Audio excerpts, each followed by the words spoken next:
ابتدائی کام گلجی 1926-2007 art school میں داخلہ لینا چاہتے تھے۔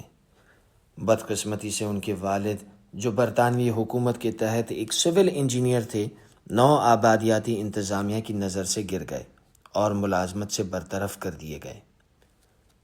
اس کے نتیجے میں ان کے خاندان کی حیثیت اور آمدنی میں نمایاں کمی واقع ہوئی اور گلجی کو اپنی مزید تعلیم کے لیے وظیفوں پر انحصار کرنا پڑا۔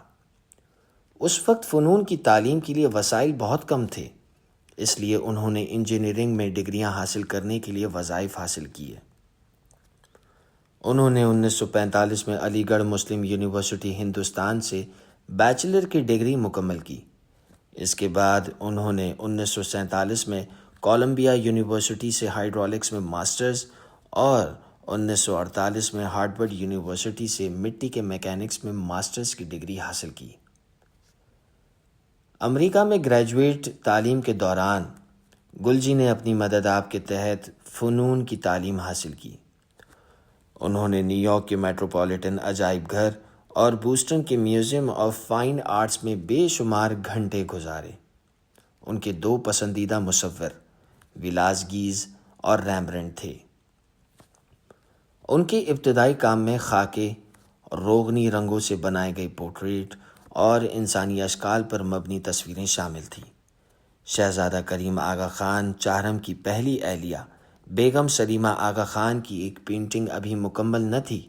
جب بیگم سلیمہ نے گلجی کے گھر کا دورہ کیا تو وہ یہ تصویر حاصل کرنا چاہتی تھیں، لیکن گلجی نے اسے دینے سے انکار کر دیا کیونکہ وہ اس پر مزید کام کرنا چاہتے تھے۔ رقص کرتے گھوڑوں کی ایک روغنی رنگوں سے بنی تصویر میں رنگوں کو قابو شدہ برش اسٹروکس کے ساتھ ایک دوسرے کے اوپر تہہ بتہہ لگایا گیا ہے۔ اس انسانی اشکال کے کام میں رنگوں کے احتیاط سے لگانے کی جھلک ان کے ابتدائی تجریدی کام پرواز اور سمندر میں بھی دیکھی جا سکتی ہے۔ ان کے تصویری ڈھانچے میں ایک وسیع اور شاندار معیار پایا جاتا ہے جو پرندوں کے اڑنے یا لہروں کے ٹکرانے کا تاثر دیتا ہے۔ 1970 میں اوساکا میں منعقدہ جاپان عالمی نمائش کے لیے گلجی نے پاکستانی پویلین کے لیے ایک 8 کونوں والی کینوس تخلیق کی۔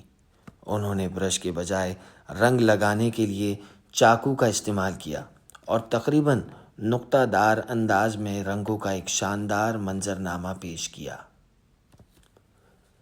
1974 میں لاہور میں منعقدہ دوسری اسلامی کانفرنس کے لیے فنکار نے پہلی بار اسلامی متن کے ساتھ کام کیا۔